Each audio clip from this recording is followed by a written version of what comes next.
Kwame Agboja, who is a member of parliament for Adaklu. Thank you for joining me. Good morning to you. Good morning. And then also NSC Alkumi is also a government spokesperson, but in the 2020 parliamentary elections was a parliamentary candidate on behalf of the MPP as well for the Akwetia constituency. I believe I was right. Yeah, you're right. How are you? I'm good. Will you go for the seat again? Hopefully. Yeah, hopefully. Yeah. So he's made the intention. So anybody who is intending to go for Akwetia, please, on behalf of MPP, stay away. Sure. I think you're right.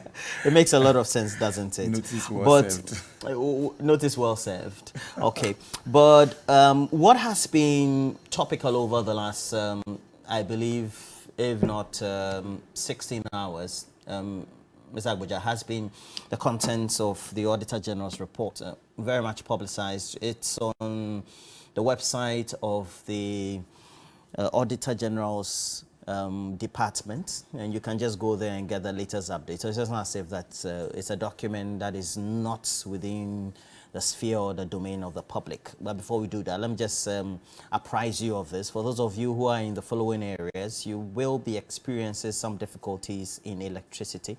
And the ECG says it's planning some maintenance works to improve service delivery, and that is from today. It's going to be from 9 a.m. to 4 p.m. If you're in the following areas, please be assured that your lights will go off. If they don't go off, that's a bonus for you. Teshi Tribleu, Teshi Ultimate, Adenta PNT, Shalom Estate, Teshi First Junction, Teshi Guest Inn, Focus Hospital, Mr. Smith, Teshi Camp 2, Pantan Village, Abokobi Dodoa Town, Apollonia, Sa Sebi, Oyibi, and Adam Robe. Okay, so just in case you want to do all the things you have to do them within the next, I believe, less than 2 hours. So it has to be 1 hour, 40 minutes. And then allow it to go from 9 a.m. Ms. Agboja, your initial comment, you've been apprised of the content of the Auditor General's report? At least you've picked some. What will be your initial comment? You're a member of parliament and the reports tend to come to you, even though sometimes it's a year or two late. Well, thank you very much, Roland. Good morning to you and my friend on the show. Good morning to your cherished viewers, those from Adaklu. I want to take the opportunity to thank my... Please speak loudly for me. I want to take the opportunity to thank my constituents who gave me the opportunity for us to hand over a new birth center and nurses accommodation to the Kodiabe Health Center on Friday. As a result of that, mothers who need to deliver don't have to be carried physically to walk down the mountain to go to a boarding and others to give birth. For me, it is very fulfilling to know that today, if a mother wants to give birth, God willing, with the help of the medical staff there, they can deliver safely for mother and child to be safe and grow. Well, so you inaugurated the outfit, yes, or commissioned it, as we call it in the official parlance. Exactly, and it was not paid from any COVID fund. I paid from my share of the MP Common Fund. So in Adaklu, we don't use MP Common Fund to pay for anything apart from capital investment and school fees.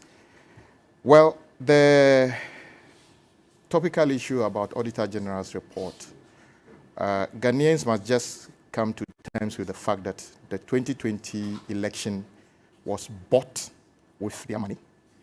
COVID was a medical disaster, but a financial bonanza to the NPP. They basically accrued over almost 22 billion Ghana cedi within few months, and they just used it to buy the election and basically collapse the economy, and are asking you and I to pay with our savings today. That is why this report is very, very important. I must say that portions of the report are quite not detailed enough.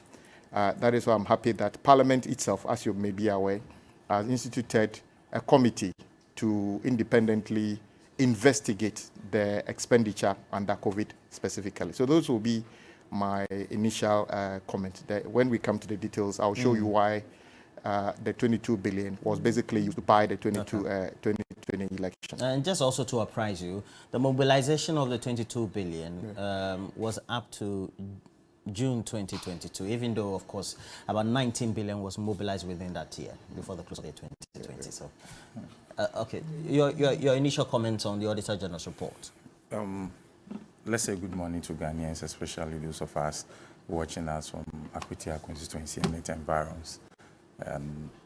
For me, I think my initial assessment would be that if you look at the periods of spending, the urgency of the issues that were at stake, and even if you read the preliminary comment by the Auditors General, it is quite clear that the report states that most of the things they factored into consideration some of the updates that the president gave, the urgency of the matter and the urgency of the expense.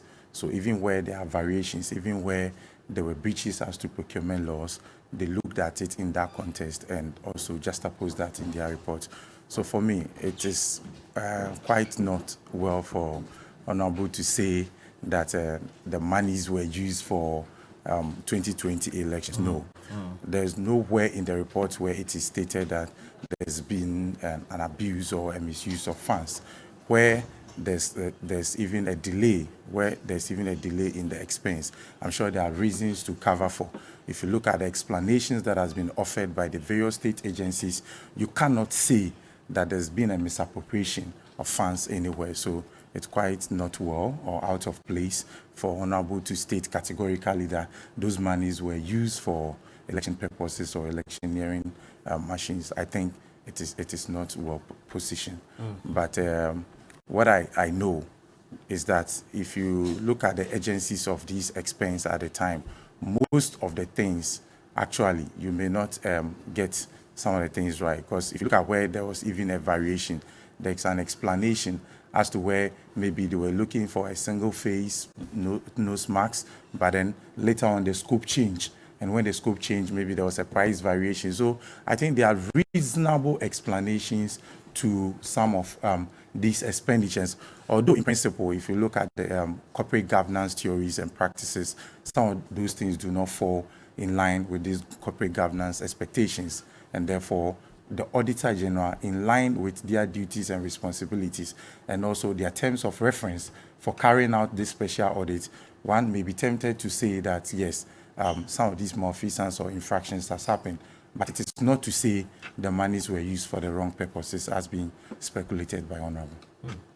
The Auditor General in his report, and I'm reading a section of the report that does indicate that, for example, the Ministry of Health could not respond to questions about the onward supply of equipment within the scheme of the COVID purchases to private enterprises. There was one particular one that was mentioned in Medina, for example, which were not captured within the facilities that we're looking for after COVID patients. And then also, they could not, for example, account for at least 81 million of vaccines, even though payment had been made to UNICEF, for example. Now, if you look at the breaches, and you in Parliament, how would you describe some of these breaches? Because it's one thing undertaking the expenditures or allocations within an emergency, but also ensuring that processes of financial reporting and then accounting are adhered to. Well, first of all, discount totally the idea that there's any law in this country that allows any spending officer to spend without any recourse to the Public Procurement Act or the Public Financial Management Act. In fact, where those situations arise, the law makes provision for what to do in those cases. So, for instance, you are supposed to, if you have time, if you want to procure, let's say, goods or services, you can use open tendering. If you have a situation where it is urgent, you can use sole sourcing. But even those fall under Section 40 of the PPA Act. And there are things you should follow, where you are getting the things from, just that you get value for money. Let me give you one example. Every single year, for instance, the Minister of Finance shut down the Give Me system in December and only opens it when the new budget is read and loaded. as we speak, there are some years that GIFMIS is not open for 3 months into the new year. 3 months into the new year. Roland, as I talk to you, I've got students who have got admission in schools whose admission fees have deadlines that have given approval so that they can go to school. My DFO tells me, GIFMIS is shut, so we cannot disburse those monies. Some of those students will have to defer their courses. Tell me this is not an emergency.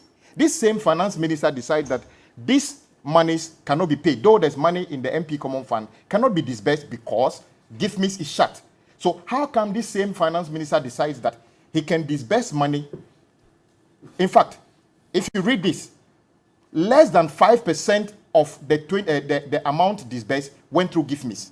The reason we needed to use GIFMIS is to stop stealing, is to account for the monies properly. So today, you have decided to spend the bulk of the 21 billion without GIFMIS. More than 95%. That is why you have a situation where you say that you spent about 21 million Ghana cedi to, you paid private water suppliers 21 million Ghana cedi, and there's no receipt for it. So it was deliberate decision just to take the money away. How can you tell today that, did you get free water from a tanker in your house? You have a situation where 151,000 cedis was paid to party communicators under the Ministry of Information. Tell me that this is an emergency. That is why the government cannot use GIFMIS. Tell me a situation where you paid somebody about $81 million to supply vaccine. He hasn't supplied anything, and we are still here talking about it. You have a situation where you paid money, 4.5 million Ghana cedi, as you said, to a contractor to build an isolation center. Nothing is done. And you are telling me that the president gave details and he sometimes is not. This is pure stealing. And they did these things. Look, you remember the DC in another region who was saying that, oh, he got how much? She only got a small amount of money as COVID support. And they were doing this all over the place. We'll get that audio ready and exactly. And within the scheme of things. Exactly. And I'm saying that. Can you please get the audio ready? This country had a medical disaster in the name of COVID, but we were so lucky to mobilize so much money within 3 months that we should have turned this. In fact, if I calculate, we should have finished more than half of the Agenda 11 project, because in any case, the president said they were going to be built in 18 months. So if you have 21 billion, we would have finished half of them. The reason we couldn't do this is simply because this particular finance minister, who I consider to be probably the worst in the world. I don't think even the finance minister of Afghanistan or what do you call it, anywhere can be worse than this. Basically doesn't know what he's doing, basically mobilize the money and use the money to buy the vote through all these things, paying for so-called hot meals. Whose hot meal? Did you get any hot meal? Nobody can tell me who actually got the hot meal. It was maximum 3 weeks. They said Accra and Kumasi. Nobody even accounted for anything. They said free water. The people who are supplying the water cannot be accounted for. No receipt for anything. If you spend 21 billion and only 5% of that can be accounted for, you should be in jail. The president have no right to tell Ghanaians who have made their savings today, because they have done all these things and have squandered your 21 billion.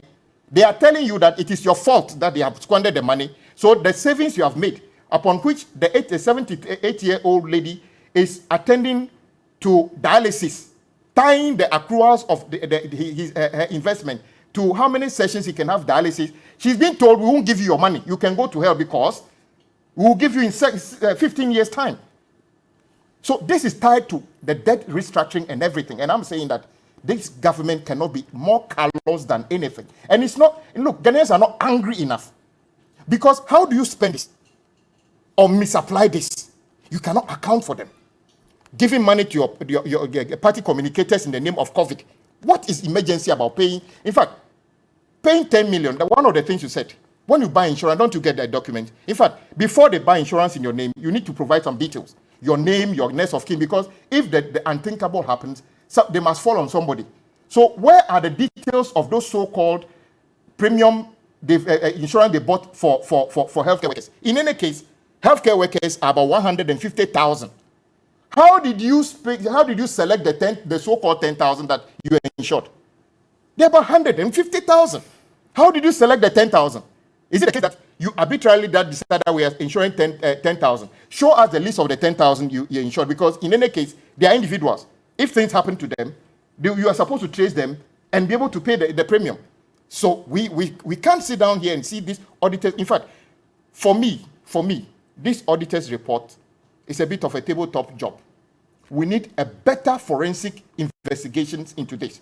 He's just scratched the surface, and he's treating them with kid gloves, because some of these things he should have been recommending people heading towards Nsawam or heading to court. But he's talking about the person, the chief director should do this and other things. What are we talking about here? These are serious monies upon which our economy has collapsed. We have to do better than this, Roland. Now, let me take you to that audio in which a party official of the governing MPP, within the period prior to 2020 election, had said, post that monies were sent in the name of COVID. Let's get that audio. We'll follow that with the health minister's own responses to the Committee of Parliament about the Sputnik V purchases that were made. And then I'll come and ask Mr. Kumi some pertinent questions on what the Auditor General raises about infractions to the Public Financial Management Act. I think last month or so, he made another comment. And as usual, people will say that, oh, madam, you are above it, don't talk. But let me tell you, if somebody closes his eyes to damage, there is nothing like you are above responding to such a person. That one day, I will not take it. I will also have to come out and explain myself. If that makes me a bad leader, fine. But I will have to explain myself. And I know there are descendant people on this platform who will listen and do their own investigations. The COVID fund came. I was given 50,000. My quota was 50,000 as a regional second vice. Then, who doubles as a parliamentary candidate for Sanargu? I had another 50,000 cedis, making it 100,000. Then the constituency were given, is it 200,000 or so? I can't remember. So I called for, and MCE was given 30,000. I can't remember. Then Chairman was giving 20,000, and I think the other executives did 10,000, or was it Chairman was giving 10,000? But I can't remember. So I called them to a meeting. I called the constituency executive to a meeting, and I told them that fine for me, I am going to add all the 100,000 that I am entitled to the constituency. Listen, I am handing over all my 100,000 to the constituency money. I didn't ask any executive to add his money to what I was going to give to the women.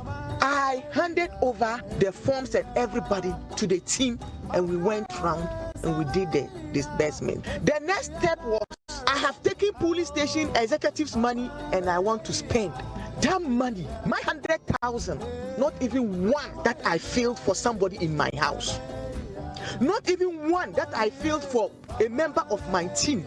Secretary, Aramba, Polo, Chairman, they were in charge. After that, their form and everything was not given to me. They sent it straight to regional secretary, and regional secretary sent it to Accra directly. So my brothers, where did I spend the money? When I even added everything, not even a peso I took from it. What kind of propaganda is this? What kind of propaganda is this? So and if you go to the preface, point 15 of the Auditor General's report, it says the infractions represent either losses that had been incurred by the state through the lack of adherence to the public financial management laws by public officers, or savings that could have been made if we had made observations adhering to sections of the Public Financial Management Act. Mr. Kumi, there is clearly stated in the books expenditures that just don't align with what the realities are. One of those audios even just indicate that. But for the Auditor General to clearly state that within the period when we receive COVID monies, we have flouted sections of the Public Financial Management Act, especially Section 40, I mean, we should be asking ourselves, government should be asking itself some key questions, don't you think? Yeah, I agree. But Roland, let's look at it contextually.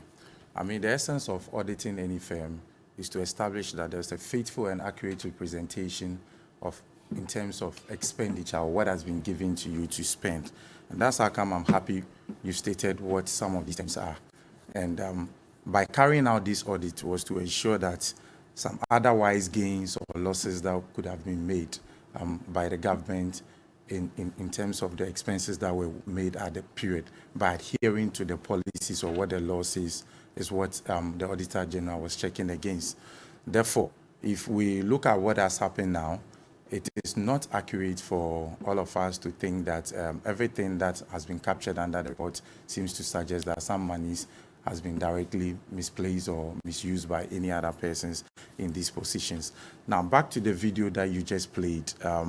When you look at it just like that and you listen to what the lady or the former candidate says, it makes it look like then the monies were shared to party faithfuls and representatives, but that is not entirely true.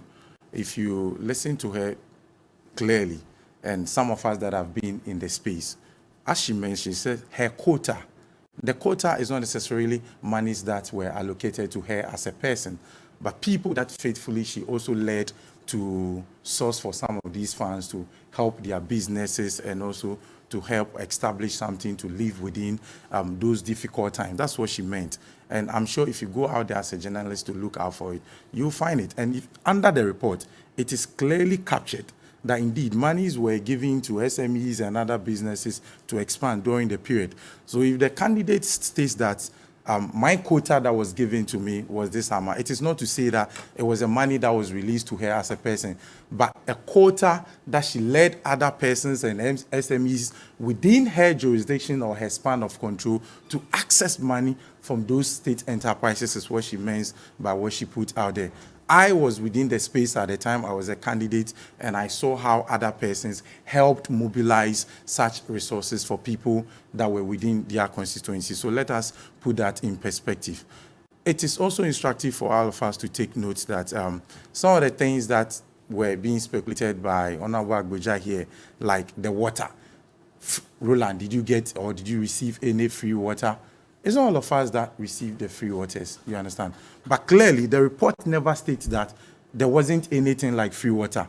Under the report, I have read all the pages in the report, and it is clearly stated that, look, waters were supplied by certain private entities, but according to the Auditor General's report, some of these water invoices that the Ghana Water Company paid were estimated figures, contrary to their expectation of they providing actuals. So it is not to say waters were not supplied. Mr. Kumi, you're well versed in corporate governance and issues of governance and leadership. And as far as I'm related, and you and I know your background, if you were in a position of managing, let's say, a government entity or your own entity, and you make expenditures, aren't you supposed to be getting corresponding receipts for which, if let's say an independent auditor comes to you, you'll be able to corroborate those type of expenditures? And is that not why the Auditor General made those inputs in the report? Yeah, I do agree with you. Okay. So you agree with the Auditor General? I agree with the Auditor General. I am saying that the speculation being made by Honorable Agboja here to say there were no free waters to the people is not true. Because when you read the report, it clearly states that, yes, a thing like that happened. There were first, you have to admit that there was supply in the first place. Then we look at the corporate governance issues. Now, when we are looking at the corporate governance issues, then we are dealing with the faithful representation of the figures in there as to whether whatever liters of water that were supplied at the point and whatever that was paid vis-a-vis, that is what the Auditor General is reporting now. Now, if you look at the response of Ghana Water Company, they are saying that some of these private entities that supplied waters to the communities had meters, and that is what they used. But Ghana, from the Auditor General's point of view, if you look at some of these waters, they are saying that they probably think that, okay, for instance, Company A has this tank of liters of waters, so Ghana Water necessarily absorb these quantities of water and say, okay, because this is their capacity, then invariably this water has been supplied to the community. That's why I gave the purpose under which these auditings are carried out. So when you carry out such an audit and you come out with such infractions, the most important thing to do is to do a proper reconciliation and make sure that indeed what they are stating goes actually with what it said. That is why the Auditor General has faithfully recommended that under the report, the other invoices, the outstanding ones that are not paid, they should actually make sure that the actual debt or the actual cost is provided to the ministry for payment as well. So the essence of these audit reports is to make sure that indeed what was done out there was properly, and if it was not properly or faithfully done, next time there will be a faithful representation. There's not going to be a next time. Why? Mr. Kumi, the Auditor General. Are you saying that Ghana Water is never going to spend again? No, they are going to spend. Exactly. But in So terms of exerting the sort of responsibility within the structures of the Public Financial Management Act, which the Auditor General has been flouted, the Auditor General really captures it to say the entities involved arrive at the amount just by using the maximum pumping capacities of the machines and the estimated population of the communities, and not the actual supplies that were made. Yeah, you are confirming my earlier statement. Like I said, they looked at the, And I'm asking the capacities you, Mr. of Kumi, yes. if it was you running your own entity and estimates are given, the estimates are just for estimates on the market and not for actuals on the ground, what would be your own conclusions about if you were the manager of that entity? First of all, Roland, I have stated earlier on in my preliminary submission that, look, I mean, the Auditor General rightly captures this in his report that, look, most of these reports that the Auditor General is doing, he's doing it in context with the agency of the time. So, for instance, if this financial management practice that you quoted, the Auditor General is saying that where, like Honorable stated, where under an entity review tender, you are supposed to, or you undertake a transaction and there is a variation, you're supposed to go back to the tender review committee for these variations to be accepted, or you should go for this approval before you carry out the expense. But under this report, the Auditor General rightly accepts that they should go, or even goes ahead to recommend that there should be a retroactive approval. Why do you think he goes out? Do you think he doesn't know his work? Because he knows that the exigencies of the time and the transactions that ought to have been carried out. That is how come the Auditor General goes back and cites copiously what the President said under what we used to call fellow Ghanaians. Because sometimes the President will just come on TV and recommend that going forward or starting on Monday, the Ghana Water Corporation is expected to supply free water to the community. Under these exigencies, what is expected is that, yes, due diligence will be done and ensure that there's value for money judgment. But then the agency of the transaction only tells us that some of these things are bound to happen. So yes, if you ask me this question, in my own private firm, maybe I wouldn't go by that way. But the truth of the matter too is that the agency of the transaction only tells us that some of these things are bound to happen. So that is why I am saying that if you look at the recommendation that was given by the Auditor General, that the other outstanding debt, they should make sure that it goes with the actual usage and not by the capacities as provided by the water supply companies. So you have to look at it in terms of that context. As I was also pointing out, for instance, if you look at where they were supposed to go for approval for variation in terms of from the Ministry of Health. Now, during the time of the expenditure, their outlook was to make sure they acquire a single-ply nose mask. Later, the scope of work changed. They went for a 3-ply nose mask, yes, as recommended by the Food and Drug Board, as well as the WHO. As well as the WHO. Now that the scope has changed from a single-ply to a third phase, what would you do? Necessarily, it moves from 3 Ghana cedis to 4 Ghana cedis. That variation and the time space, the agency of the transaction, they couldn't go for these variations to be approved by the procurement committee, but they had to carry it out. And that's how come the Auditor General is saying, first of all, I am acknowledging that the transaction took place, but yes, it didn't go in line with the procurement laws, but you have to go in for retroactive approval. Other than that, you'll be surcharged for the transaction. But you know, the key thing is, one, a force majeure in time of emergency, variations in supplies, and then also the variations in the estimates of the supplies, and then adhering to processes of procurement. But all these have been catered for in the Public Financial Management Act, yes, as well as the PPA Act. Yes, and that is why I find it difficult to understand what my brother is saying. First of all, the tape you played, the Honorable DC clearly stated my share of She the said COVID, my quota of the COVID fund, Yeah. in her own addition, amounted to 100,000. The constituency, 200,000. And then he started sharing, the chairman got this, the vice chairman got this. In total, it was as if at least 300,000 Ghana cedi was sent to the 275 constituencies, if we were to believe her. And nobody can say that she's a mad woman or she's somebody who doesn't know what she's saying. She was a sitting DC and a parliamentary candidate. So you can account for at least 85 million Ghana cedi of the COVID fund going directly to this. And my brother, you see what you just said. In an emergency, force majeure, the Public Procurement Act and the Public Financial Management Act made provisions for them. Okay, so you wanted a one-ply face mask. So somebody gave you a quotation. It is on record. All of a sudden, the quotation has to change because the specification has changed. So they bring another quotation, put it on file. But what we are seeing here is that the Auditor General is saying that only about 5% of the monies we disbursed went through the system. And once it doesn't go through the system, the Auditor General cannot justify that that money was duly spent. In any case, he says that it's an emergency. Roland, how does the supply of curtains to offices amount to an emergency under COVID? Without the curtains, how was that going to affect the healthcare of this country? How was the payment of 150,000 cedis to party communicators under the Ministry of Information? How is that an emergency, a health emergency? How is the government able to prove? He talked about the water. In fact, the Auditor General didn't say that they acknowledged that the water was actually supplied. They said there's no receipt. What about the buffer stock guy who actually claimed they transferred foodstuff to organizations? And the way bill can only account for a fraction of the money, the cost of the things. No, look, read it. Okay, you go ahead. I'll have my chance, so don't worry. Is it the case that they sent 20 bucks and forgot to write 20 bucks on the way bill?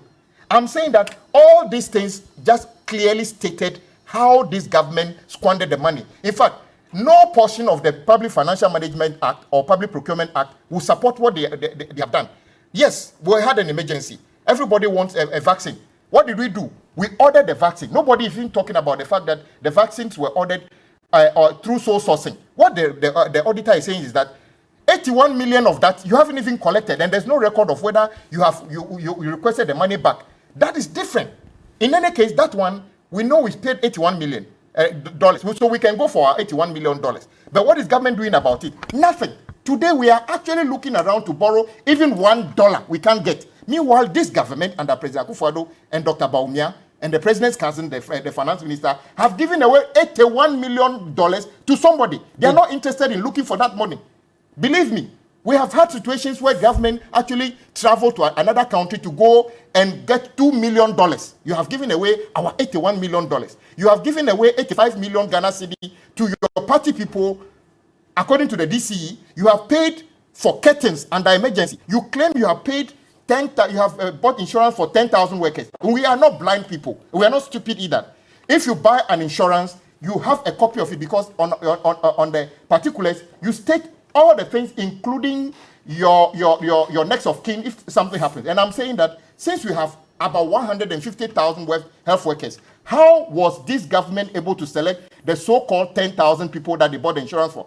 So the 10,000 people, let's assume you've got them.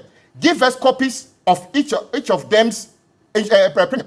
How are you able to select them? So it is not as simple. And this is not you asking. It's the Auditor General saying that to give me proof. Exactly. Because ideally, if you make purchases or you sign on individuals who are supposed to be frontline health workers under an insurance package for which they've been insured with premiums paid, there need to be corresponding particulars of those individuals. Exactly. If it is that they are bulk purchases thereafter, when a particular ensuing financial year elapses, you have to make provisions for those that could be accounted for. And that's what the Auditor General was asking for and couldn't get the corresponding document. And let me tell you why they can't get it. Look, if you add doctors, nurses, maybe physician assistants and other things out as a component of the 150,000, there may be more than 100,000. So I'm suggesting to you that the 10 million Ghana cedi was just a ballpark figure somebody used to expend 10 million Ghana cedi for no work done. In fact, there's no evidence that a single so-called frontline health worker drew down any of those things. Is there any evidence that somebody, in fact, a doctor who treated me in one of the facilities when I had COVID, later had COVID? I am confident that he never got any money for that. Well, I do know somebody at the Legon Hospital who worked also with Noguchi and said he got 10,000. But subsequently, he got more infections but did not get their money. You understand? So we are talking about things... So they are beneficiaries, so we have to be realistic. Beneficiaries... So the question is, where are the corresponding documentations? Exactly. Where are the... And I was saying that the NPP is avoiding the fact that there are issues that the Auditor General talked about. I have issues with the Auditor General's report. I think it's a tabletop job. It's not detailed enough. There are so many. In fact, we were still ordering sanitizers and PPEs in 2022. 150 million Ghana cedi and other things. And the question is, why are you ordering those things? Which entity supplied those things? And it is quite clear. Look, for instance, do you know Gihok produces one of the best sanitizers? Go and check how much contract government gave to Gihok during the pandemic. They went to private sector only. They ignored Gihok. The same way the government, when they were doing the COVID testing, decided to not use any government entity. I mean, how do you call it? Airport clinic is there. In fact, privately, they will tell you, bring a result, a negative test from, how do you call it? Airport clinic for you to travel.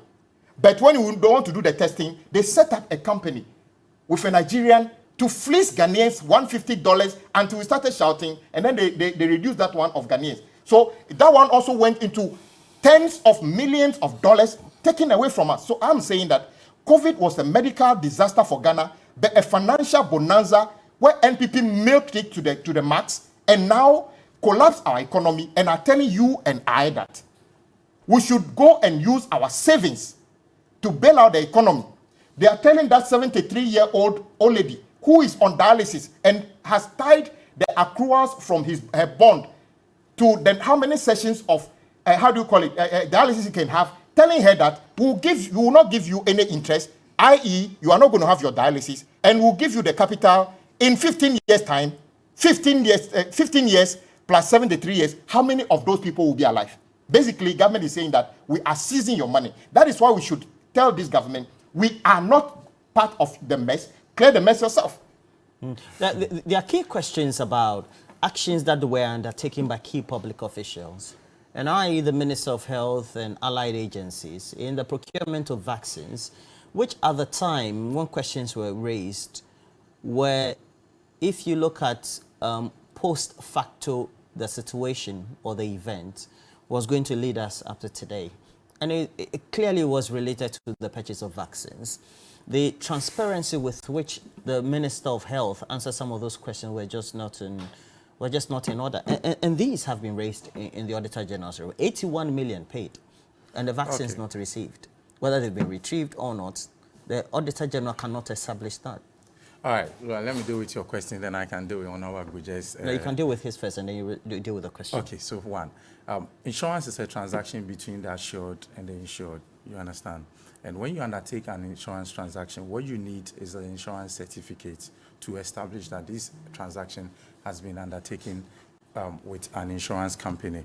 Now, at the time of auditing, the fact that maybe, I don't know, I don't know specifically what the requirements were that they couldn't meet, but all that they need to prove is to provide the insurance certificate that this insurance transaction has taken place. But I'm happy that you have actually pointed out that some beneficiaries, some beneficiaries under the insurance program. So the fact that maybe at the time you were auditing, they couldn't provide the certificate now or to you, it doesn't mean that the transaction never took place. What the Auditor General has asked for is for them to provide proof, and they can provide that certificate from the insurers to the Auditor General. Now, rightly so, if you go to the Auditor General's, if you go to the page of the audit service, it is stated there where infractions have been recovered from the previous audits that were carried out. So that is not to sit on TV and allege all manner of things that transaction never took place and somebody only provided a bulk sum and took the money away. It is not right. Let us get things right. That's what I'm saying. If you want to interrogate the issues, first of all, you ask yourself, was the transaction in place and was the transaction in breach of any law? If you are talking about in breach of any laws, the Auditor General, with all due respect, says that the transactions that were undertaken based on their audit were infractions, particularly in relation to Section 40 of the Public Financial Management Act. You do agree with that? I do agree with that. But where Honorable Abuja is going is misleading. He's talking about where the transactions do not exist at all, which is not right. That's what I'm saying. I'm happy that you pointed out that there were some beneficiaries. I have also managed insurance for certain corporate entities in the past, and I know how these things work.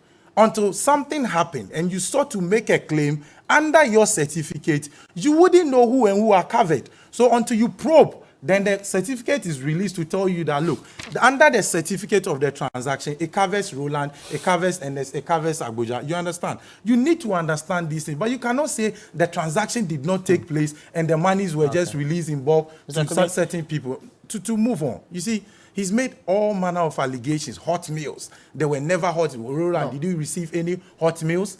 It's not about you. Say there was no. I said you cannot account for who got the hot meal. The same with I think that is what the Auditor General is saying, that the accountability of the transactions that were undertaken, because ideally, and you are very much well versed in corporate governance, if you undertake transaction, and just like any entity, you're supposed to give a corresponding receipt or documentation that says that's that what this the people that received the food will sign, they've received the food. That transaction took place. You see, in corporate governance, or even in other corporate settings. Because this flouts the Public Financial Management Act. I get your point. You see, in corporate governance, or even under a corporate setup, it's not all the transactions, ask any accountant, that you can faithfully get a receipt to cover. So there are certain transactions that, if they know that indeed the transaction took place, there's a way that it is accounted for in the system. That's why I'm asking you this. The food that was supplied to our brothers and sisters around Choco and those areas, what were our expectations? That under the circumstances, they were supposed to acknowledge receipt by setting a form, signing a form to say, I have received this square meal. Is that what our expectations are?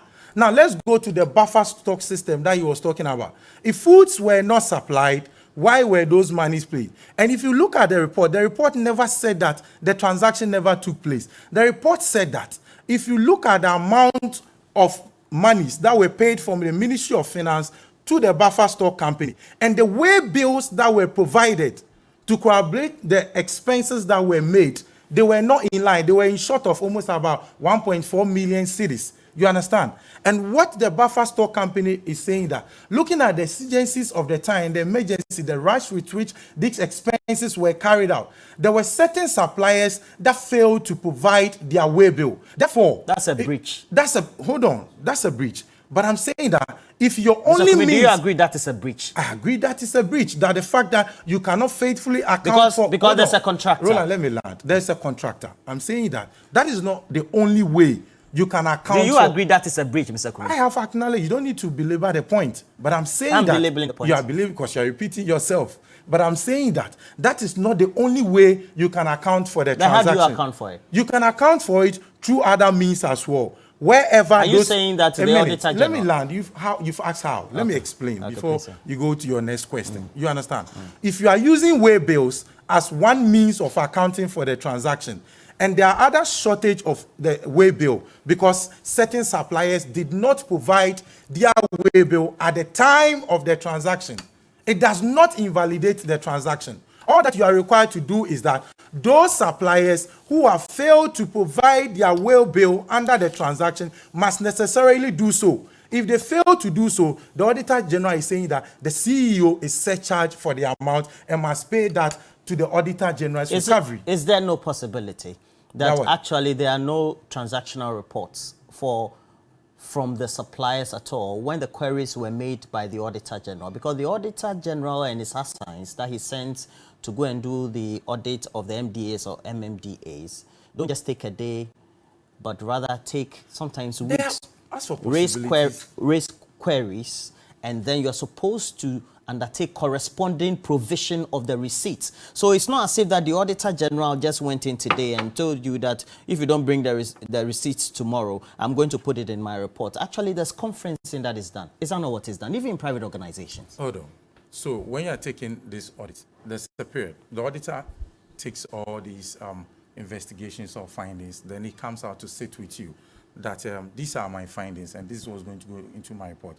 After the auditor has issued his report, you are given a period, which is what we are discussing now. Within this period... This is a final report. It's not a draft report. Hold on. Why do you think he keeps saying it is recommended that they do this or they pay the money? Because they failed to show to give it to the entities that were assigned to do the... Yes, at the time that they asked for, the way bills were not present. 2 years now, 2 years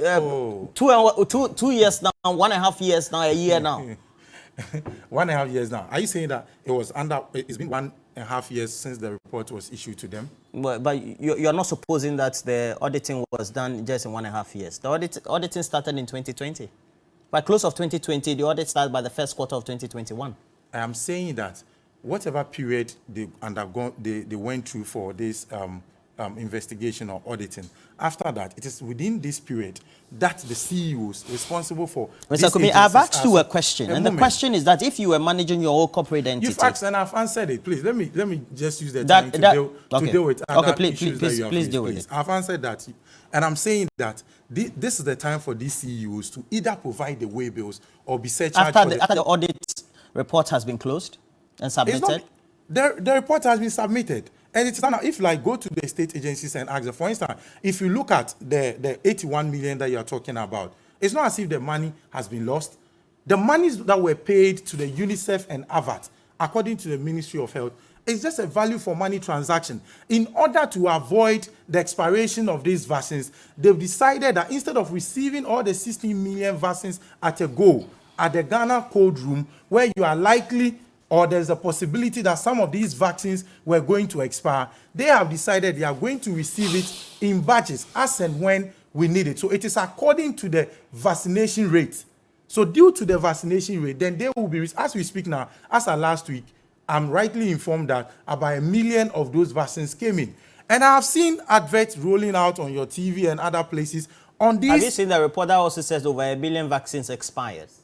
Yes, but I'm saying that, is it not also to avoid some of these things? That is why it is being rationalized in this program. No, please. Just I've been quiet for some time. Oh, but yes, I was quiet when you were talking to. Please. The truth of the matter is that it is fair for you to undertake such a value for money transaction where you don't receive all in country for some to expire, as you have pointed out. If you read the report, there are vaccines that were expired, as pointed by the Auditor General. So we need not to say that because this has happened, then necessarily the money is gone. Also, the actual truth is that when actually the money is gone, the vaccines expired. That's the conclusion. The monies are with these agencies, and these agencies are entities that we know them for what they stand for. So in case the country do not receive them, they have the reputation of refunding it. So there's no spoiled meat here for us to be crying over. We only have to understand and respect the position that there is a value for money transaction necessarily to avoid the expiration of the vaccines. Well put, Mr. Kumi. I think I love your response this morning, but that would take us to the Ministry of Health. You will remember that the minister at the time was hauled before a parliamentary committee to undertake some investigations of purchase of Sputnik vaccines. This was his response at the time. Perhaps it will put some perspective to the discussions we're having. Minister, you are a senior member of this House, and you are aware of how we deal with emergency situations in Parliament. We have conventions and rules and regulations governing how you deal with emergency issues, i.e. appearing before the relevant committee and make a case so that the issue can be dealt with as an emergency issue. Why didn't you take advantage of that procedure? Madam Chair, I've explained that those were not normal times, and I was seriously in the situation that couldn't make me think properly the way you think that now. I will actually address myself to the situation. Mr. Minister. If we have to put these matters into perspective, and they came before you as parliamentarians, and you could see that the public uproar at the time when some of these expenditures were being made, based on decisions of, let's say, the health minister, who said he was not in the right frame of mind. That brings us to what the content of this report is. Is that not it? Well, it actually even makes it difficult for the point made by my good friend Stant. In one breath, he's saying that they made those decisions to ensure value for money, to stop things like expiration of some of the vaccine. But you just pointed out to him that actually some of the vaccines got expired. So actually, you didn't do a good job in terms of ensuring value for money. How?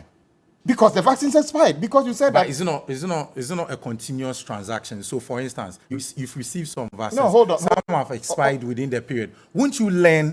Hold on. Those are part of No. your Experiment with our money. Learning with our money. Millions of dollars. Hold on. You see, Please hold Hold on. Please the continue. auditors are reasonable people. If you actually provided a delivery schedule that matches the delivery of the vaccines, they will understand that you did it based on. The Auditor General said there wasn't a delivery schedule. No, the Auditor General said that you can't. He said the vaccines are not available. That is what the report says. So put it right. Why are you speaking about that is for delivery the UNICEF schedule? Exactly. Hold on. I'm putting matters into perspective based on the audio, the video that I played. Yes, but before I get it, just relating to the decision making of individuals who have been put at position of responsibility. Exactly. Just a minute before I say that. You see, if you read the report, the Auditor General is not saying that there's no way bill. Somebody, for instance, if you say... What? Which one are you referencing? On the buffer stock. Okay, rice, 50 kg, 22,878 bags. Hold on. And then the one that the way bill covers is just 23,000. So it is the fact that somebody actually pretends they are paying for 22,800 and something bags of rice, but actually supplied less. So they inflated the quantity to take the money and supply less. It's common sense. So it is not true that the Auditor General is waiting in their office for anybody to bring a top-up way bill, because when you took 20 bags of rice from a stock, that is what is put on the way bill. You cannot happen that you get to the supply end and it's short. Something must have happened. With a particular response to what the minister said, I know as a fact that the bulk of authorization and disbursement of the COVID funds went on at the Ministry of Finance. Not the Ministry of Health. No, it's just that as we speak, you would think that when we are saying Agenda 11 is about healthcare, but Agenda 11 Secretariat is at Flagstaff House. In fact, Agenda 11 projects are awarded at Flagstaff House. You mean Jubilee House? Jubilee House, yes. I know that. Or the presidency. Yeah, exactly. You understand? So when you have a situation where the president and the vice president decide to run specific roles that he's got ministries to do at the presidency, this is what you get.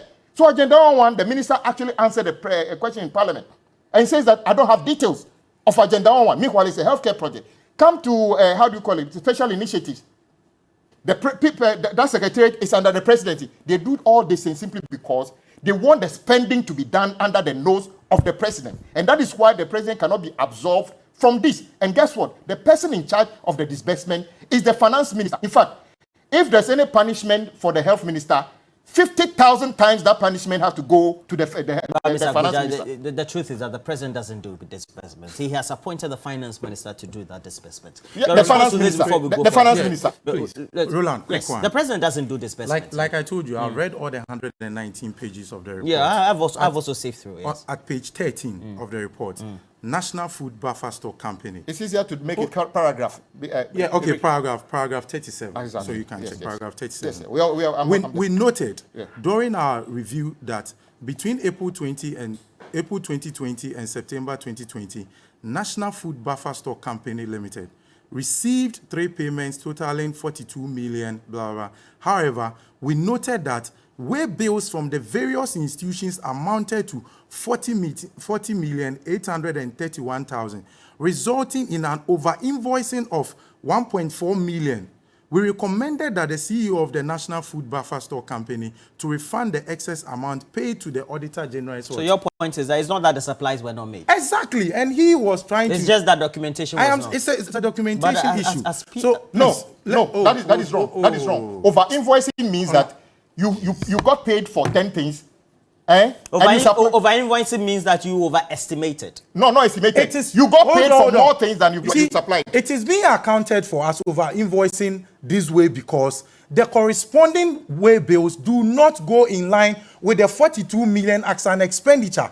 They have way bills for 40 million plus without about 1.4 million transactions being covered. Not available. Exactly. That's what it means. How did that happen? Oh. It happens in transactions. So your response is what? So my response is that what's normal? It happens in transactions until you bring in. Hold on. Normal. I am not. Mr. Agboja, please. I am saying that under supplies, these things happen. That look, somebody will supply you these quantities of goods. What you need to check with the available goods is that even stock taking, you can take a stock at a warehouse whereby the supply that has been given to you is more than what is stated on the invoice. It is up to the various entities to transact and say, okay, I have received 150 number of goods in my warehouse, but your way bill says 120. I have in excess of 30. Do I return them or we reconcile them together? That is why I'm saying that once these way bills are provided, it covers these transactions. Now let's go to the expired vaccines. You see, why have we continuously described COVID-19 as a novel situation? You understand? It's a new disease, something that the world never expected. Prior to the invention of these vaccines, states had gone ahead, or powerful states had gone ahead to make payments even for the supply of these vaccines. It led to what we call the vaccine nationalism. So there was a struggle for these vaccines. So states were struggling to have enough of these vaccines to support their citizens. And that's exactly what Ghana was doing. So from the first instance, when these supplies came in, it led to the expiration of these vaccines, some of these vaccines. But like we do under project management, when you're handling such a project, you document your lessons, and moving away from that, as you go on with your transactions, you make sure they do not occur again. So what the health ministry did, and which is rightly so, is to make sure that the other subsequent transactions are value for money transactions based on the vaccination rate. So if your rate is not moving faster, why do you receive them in country while they are bound to expire? So that is not to say that the money has been lost. And like as I put it, these are transnational entities that have capacities to refund our money to us. So like the Auditor General has put it, either the health ministry goes to renegotiate with these transnationals and make sure that, look, either this is the quantity that, or we need an extra. We need an extra, maybe 2 million more. You're not the one asking questions. Roland, please. Will you? He also mentioned. Hold on. I'm coming to respond. He even spoke about communication. That what is urgent for government to pay money to the Ministry of Communication. No, there's no salary. Extra money. You say extra Ministry of Information. Yeah. What is urgent? Yeah. Look, with this COVID-19 situation that we found ourselves, you media personnel were all over the place criticizing government. There's insufficient communication coming from government. It led to the fact that President himself had to each week undertake an update for us as citizens to know. No, hold on. I'm not saying you were paid. Oh, why are you trying to divert? I'm not diverting. I'm asking you. So who took the money? I'm saying that. Oh, please, I don't have time. I'll go for a break. Please respond for me. If it was in the interest of the Auditor General to provide names of persons that took their money, he would have provided it. But I'm saying that there were people, these informations were something that was necessary. This update, this supply of information to the general public to help us know how to manage ourselves. That is why the Ministry of Information did all these transactions. It is to make sure that they have our back and we have their back, so that some of these transactions that we're taking, all of us as citizens were in tune. Let me ask you a short question. You answer in 30 seconds and then I'll go for a break. Okay. Would you say that beyond the UN, we've been dealing with this UNICEF issue, but there are other important allocations that were made or expenses that were made related to food, related to purchases of nose masks, etc., and other House of PPEs. Chiefs, that for which, if you take a look at, you say in quotes, ideally don't make sense, which you as an individual would not make. Do you think that these defense that you're putting up are prudent enough? Yeah, they are very prudent enough. There are situations that are not prudent. That's why where you have asked me that they are not prudent, I answered that, yeah, they are not prudent. They are not in line with corporate governance. For instance, if you look at the transaction that was taken somewhere in the north with regards to the Narugu transaction, it's not prudent enough because you don't release money. The ladies... Which ladies? The monies that was given to the executives for COVID fund. It was not given for her. That one I can speak on authority that it was not given to her as a person. These are people that such monies were allocated so they can aid some SMEs. Who gave them the money? Where did the money come from? Is it party money? No, not from party money. From government? No, from state. Now it is called state enterprise. Or, what do you call it? Government of Ghana NSB money given to party chicks. No, it wasn't given to them. That's what I'm saying, that it was an allocation that was made to persons to help people under their jurisdiction from the COVID fund access this money. But under the COVID fund, we said that there was support to SMEs and businesses. All right, gentlemen, other private let me groups. go for a break. So when we come back from the break, it is right for people to access this money. You'll be hearing of this, because we decided to go to the church of the revered Reverend Victor Kusi-Boateng yesterday.